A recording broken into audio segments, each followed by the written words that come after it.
আর জান্নাতীদের 120 কাতার হবে। কত কাতার? 120 কাতার। তার মধ্যে 80 কাতার হবে উম্মতে মুহাম্মাদি, বলেন সুবহানাল্লাহ। আর এই উম্মতে মুহাম্মাদির মধ্যে আরো 70,000 স্পেশাল মানুষ আছে। কত হাজার?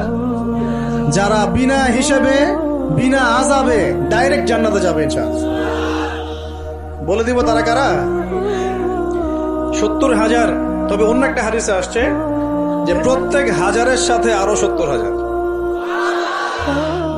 তবে শর্ত কঠিন। কিরকম শর্ত? সাহাবীরা বসে ডিসকাস করছেন কে হতে পারে তারা। কেউ বলছেন তারা হয়তো প্রথম দিকের মুসলিমরা হবেন, কেউ বলছেন তারা হয়তো মুজাহিদরা হবেন, কেউ বলছেন তারা বদর যুদ্ধের সাহাবীরা হবে ইত্যাদি। তখন নবী সাল্লাল্লাহু আলাইহি ওয়াসাল্লাম আবার চলে আসলেন, ব্যাক করলেন। ব্যাক করে বলছেন তোমরা কি এই বিষয়ে কি বিষয়ে কথা বলছিলে? তখন সাহাবীরা বললেন আমরা তো ডিসকাস করছিলাম যে কারা হতে পারে সেই 70,000। নবীজি বললেন শোনো, ওই 70,000 মানুষ, এক নাম্বার, ওই 70,000 মানুষ পাখি উড়িয়ে ভাগ্য গণনা করে না। প্রথম কাজটা কি? মানে তারা ইসলাম এত কঠিন ভাবে পালন করে যে পাখি উড়িয়ে ভাগ্য গণনা বা হাত দেখা, রাশিফল, এরকম শিরিকের ধার কাছেও নাই। তারা শিরিকের ধার কাছেও নাই। দুই নাম্বার, তারা আগুনের শেখা বা উল্কি দিয়ে, এই ট্যাটু আছে না, ট্যাটু উল্কি আঁকে আগুন দিয়ে, এই ধরনের ট্যাটু উল্কি তারা আঁকে না শরীরের মধ্যে। এইসব কুলক্ষণে সুলক্ষণে তারা বিশ্বাস করে না। তিন নাম্বার, তারা অবৈধ ঝাড়ফুঁক করে না। অবৈধ ঝাড়ফুঁক করে না। বৈধ ঝাড়ফুঁক করা যাবে, সূরা ফাতিহা পড়ে ঝাড়ফুঁক করা যাবে, সূরা ফালাক নাস ইখলাস পড়ে পড়া যাবে, আয়াতুল কুরসি পড়ে পড়া যাবে, কুরআন হাদিস দিয়ে ঝাড়ফুঁক করা যাবে। কিন্তু অবৈধ কিছু ঝাড়ফুঁক আছে না, তান্ত্রিক কবিরাজদের কাছে মানুষ করে, এগুলো করা যাবে না। আর 4 নাম্বার হচ্ছে তারা সর্বাবস্থায় এক আল্লাহর উপরে তাওয়াক্কুল করে, ভরসা করে, আল্লাহর প্রতি তাওয়াক্কুল করে। এরা হচ্ছে সেই 70,000 মানুষের মধ্যে থাকবে ইনশাআল্লাহ। এক সাহাবী দাঁড়িয়ে বললেন, ওয়াকাশা দাঁড়িয়ে বলছেন যে ইয়া রাসূলুল্লাহ, আমার জন্য দোয়া করেন, আমি যেন সেই 70,000-এর মধ্যে থাকতে পারি। নবীজি বললেন হ্যাঁ, তুমি 70,000-এর মধ্যে একজন। এরপর আরো 2জন সাহাবী দাঁড়িয়ে গেলেন, আমার জন্য দোয়া করেন। নবীজি বললেন না, ওয়াকাশা অগ্রগামী হয়েছে। এভাবে সবার জন্য দোয়া করতে থাকলে দরজা কি হতো? বন্ধ হয়ে যেত। এই দরজা খোলা আছে। এই যুগের মানুষও হতে পারে না? যে ব্যক্তি শিরক করে না, আল্লাহ ভরসা করে, কোন রকম কুলক্ষণে বিশ্বাস করে না, ইসলাম পরিপূর্ণরূপে পালন করে, ইনশাআল্লাহ তাআলা আল্লাহ চাইলে তাদেরকে আল্লাহ পাক 70,000-এর মধ্যে আশ্রয় দিবেন, অংশ দিবেন ইনশাআল্লাহ। তো আমরা বলছিলাম যে আমরা কোত্থেকে আসছি ভাই? জান্নাত থেকে। কোথায় যাব? ইনশাআল্লাহ। এর মাঝখানে শয়তানের পথ রয়েছে কিছু, শয়তানের ফিতনা। কি ফিতনা? শয়তান চায়, শয়তান কিন্তু ওয়াদা করে আসছে, চ্যালেঞ্জ করে আসছে আল্লাহর কাছে। কি করছে? চ্যালেঞ্জ। শয়তান কি চ্যালেঞ্জ করছে জানেন? শয়তান চ্যালেঞ্জ করছে যে রব্বি, শয়তান বলছে রব্বি মানে হে আমার রব। শয়তান কিন্তু আস্তিক, শয়তান কিন্তু আল্লাহকে বিশ্বাস করে। সে বলছে রব্বি, হে আমার রব, আনজিরনি, আমাকে অবকাশ দিন, ইলা ইয়াউমি ইউবআসুন, কিয়ামত দিবস পর্যন্ত অবকাশ দিন। আল্লাহ বলছেন ফাইন্নাকা মিনাল মুনজারিন, যাও, তোমাকে অবকাশ দেওয়া হলো। কিয়ামত পর্যন্ত সময় আল্লাহর কাছে এমন বড় কিছু নয়, খুব সামান্য। এবার সে বলছে রব্বি ফাবিমা আগওয়াইতানি, হে আল্লাহ, যে আদমের জন্য আজকে আমাকে জান্নাত থেকে বের করে দেয়া হলো সিজদা না করার কারণে, লাআকউদান্না লাহু সিরাতাকাল মুস্তাকিম, ওই আদমকে জাহান্নামে নেয়ার জন্য আমি সরল পথে ওৎ পেতে বসে থাকবো। বসে থাকে না শয়তান? সুম্মা লাআতিয়ান্না মিন বাইনি আইদিহিম, খুব ভালো করে জায়গাটা বোঝেন প্রিয় ভাই। শয়তান চ্যালেঞ্জ করে বলছে সুম্মা, এর পরে আমি আসব আদম সন্তানের সামন থেকে। কোত্থেকে?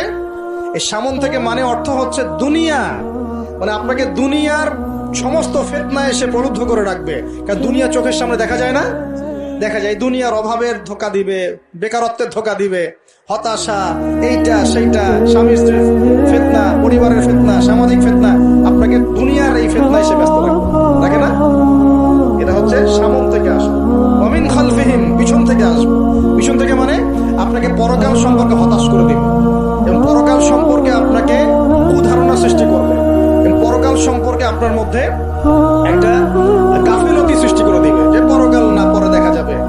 পিছনে কি আছে? পরকাল না, পিছনটা পরকাল। তো পরকাল আসবে যখন, তখন দেখা যাবে।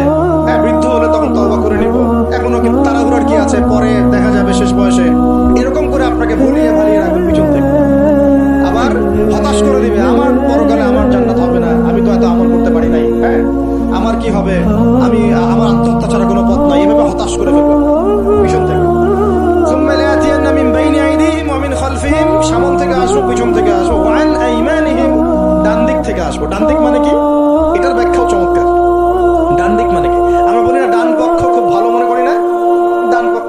ডান দিকটা ভালো শুভ মনে করি তো। ডান দিক হচ্ছে আপনাকে নেক্সট শুরুতে সে ধোকায় ফেলবে।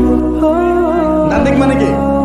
নেক্সট শুরুতে ধোকায় ফেলবে। আর মনে করেন ডান দিক মানে ভালো, মানে আপনি নামাজ পড়ছেন কিন্তু নামাজের মধ্যে শিরক ঢুকাই দিন। মানুষ দেখতেছে ভালো করে নামাজ যাকাত দিচ্ছেন, দান সদকা করছেন, মনের মধ্যে রিয়া ঢুকাই দিবে। ভালো কাজই তো করছেন, ঠিক আছে?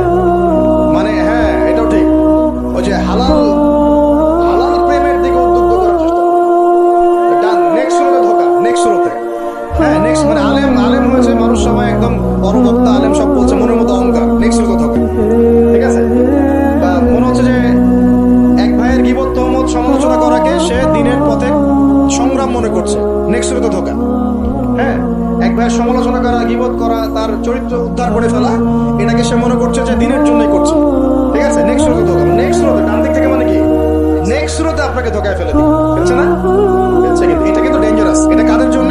এটা আবেদ মানুষদের জন্য, যারা আল্লাহকে মানে, রাসূলকে মানে, চেষ্টা করে দিনের পথে চলার জন্য, এদেরকে সে ডান দিক থেকে আসবে। আমাদের ক্ষেত্রে আল্লাহ পাক হেফাজত করুন বলি আমি। আর চতুর্থটা হলো ওয়ান শামাইলিহি, ওদের বাম দিক থেকে আসবে।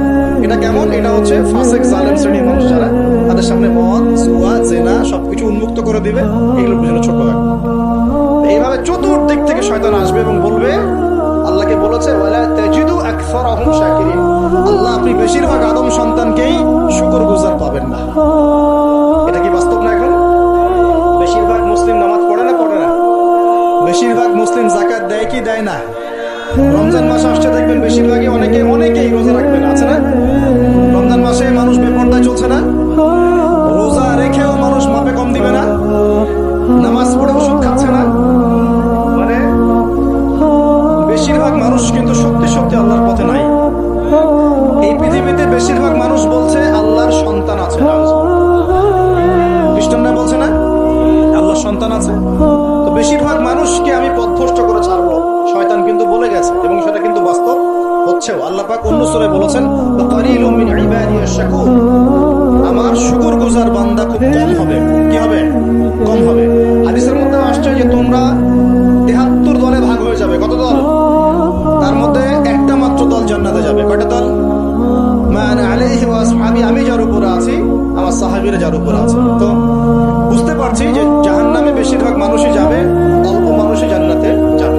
তবে জান্নাতীদের মধ্যে বেশিরভাগ হবে উম্মতে